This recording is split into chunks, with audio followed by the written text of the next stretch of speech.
अच्छा, कभी सोचा है कि जब हम किसी कंपनी की बैलेंस शीट देखते हैं तो ये कैसे तय होता है कि कोई चीज कर्ज है या फिर इक्विटी? आज हम इंड AS 32 के साथ इसी पहेली को सुलझाने वाले हैं। ये एक ऐसा स्टैंडर्ड है जो समझिए फाइनेंशियल रिपोर्टिंग की पूरी दुनिया की नींव है।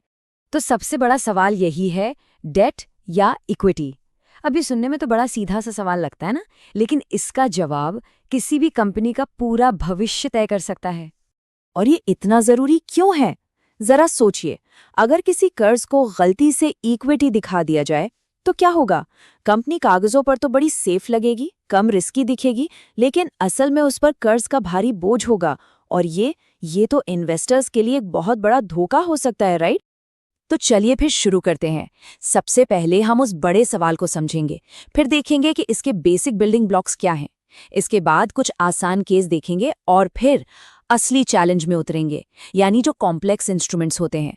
और आखिर में एक ऐसी टूल किट होगी जिससे ये कंफ्यूजन हमेशा के लिए दूर हो जाएगा। तो चलिए सबसे पहले ये समझते हैं कि हम बात किस चीज़ की कर रहे हैं। ये फाइनेंशियल इंस्ट्रूमेंट आखिर होता क्या है? देखिए, हर फाइनेंशियल इंस्ट्रूमेंट की ना एक बड़ी दिलचस्प दोहरी पहचान होती है। ये बेसिकली एक कॉन्ट्रैक्ट है जो एक ही समय पर दो चीजें बनाता है। एक पार्टी के लिए ये एक एसेट है, मतलब संपत्ति, और दूसरी पार्टी के लिए ये एक लायबिलिटी यानी देनदारी या फिर इक्विटी हो सकती है, मतलब एक ही सिक्के के दो पहलू। तो फाइनेंशियल एसेट क्या है? अगर बिल्कुल आसान भाषा में कहें तो ये भविष्य में कैश पाने का एक अधिकार है। जैसे मान लीजिए आपने किसी कंपनी के बॉन्ड खरीदे या किसी कस्टमर से आपको पैसा लेना है। ये सब क्या है? ये सब आपको भविष्य में पैसा दिलाएंगे। और इसका ठीक उल्टा है फाइनेंशियल लायबिलिटी। ये भविष्य में कैश चुकाने की आपकी जिम्मेदारी है, जैसे बैंक से लिया हुआ लोन या किसी सप्लायर को जो पैसा देना है। ये एक पक्का वादा है जिसे पूरा करना ही पड़ेगा।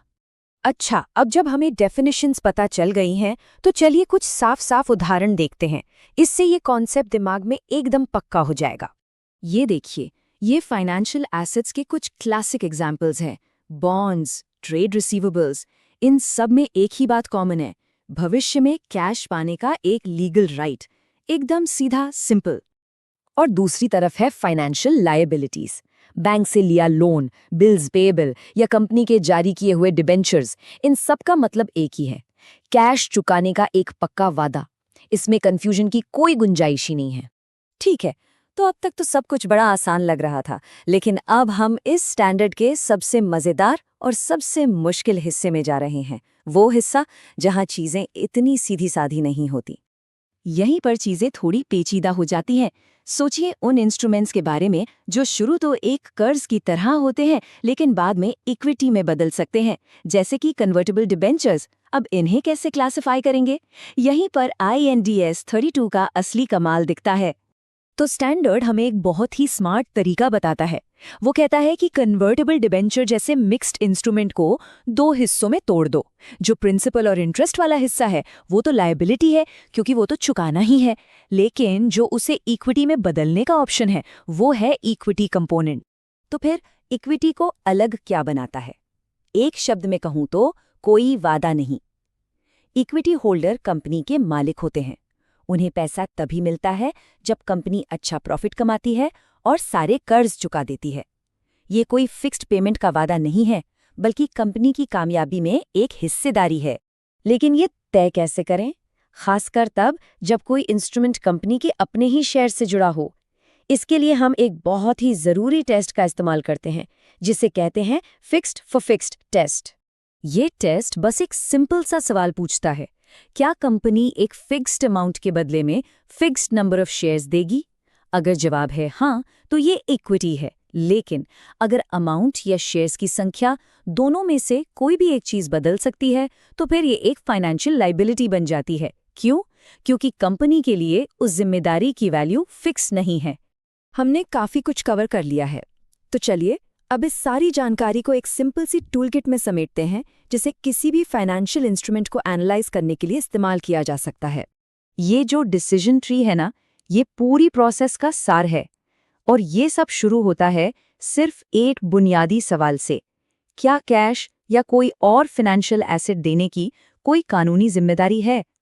तो इसे एकदम आसान बना देते हैं। पूरी प्रोसेस इन 4 स्टेप्स में सिमट जाती है।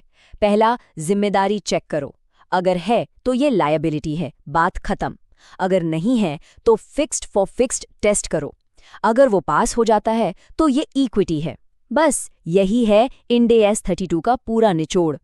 तो अब जब ये सब पता चल गया है तो अगली बार जब किसी कंपनी की बैलेंस शीट देखें तो खुद से ये सवाल जरूर पूछना, उसकी लायबिलिटीज और इक्विटी का जो मिक्स है वो असल में क्या कहानी बता रहा है। ये कंपनी के रिस्क, उसके वादों और भविष्य में उसकी क्षमता के बारे में बहुत कुछ बता सकता है। जवाब अक्सर इन नंबरों के पीछे ही छिपे होते हैं।